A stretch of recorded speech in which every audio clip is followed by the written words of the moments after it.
So maghimo ta karon ang adbihon sa ulog sa birthday sa atong igsuon, maghimo kita og pansit nga bihon. Karon igisa sa natong atong manok ug ibutangan na natong mga gulay, do na kini mga lamas ug do na pud ni siya panimpla. So karon ilunod na nato ang atong cabbage. Karon ilunod na nato atong cabbage. Ukay-ukayon. So, medyo dry-dry kay siya. Saan siguro na ko ni gaming tubig. Or ano lang. Hala, ang bihon pa rin ako na humulan. Pastilan. Galore. Nabuaon sa nato kining ato ang pang kaning gulay kay para di malata.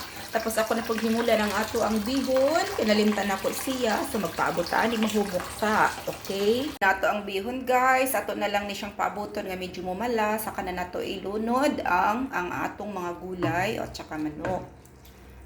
Okay, para mag-absorb na din ang ato ang mga lami-lami din ha. Oh, wala siya gihapon ako ang gibutangan. Wala na siyang bukalon gamay. Pero ibalik na nato siya luto dinhi. Ibalik na nato siya dinhi sa kaldero para i-mix nato diri sa atong bihon. So mo ni yung paagi para dili malata ang atong mga gulay. Oh. Halo-halo, halo-halo. Kailang cute permente.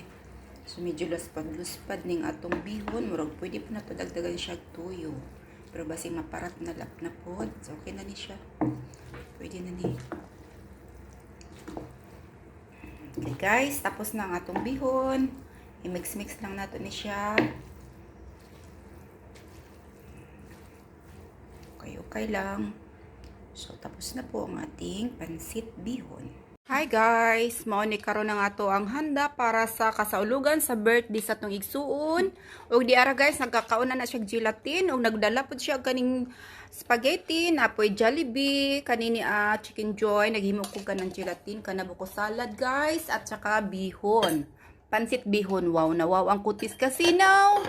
Ug di ara nga to ang kay gahapon nag-celebrate na mi guys, wala pa lang ako na post.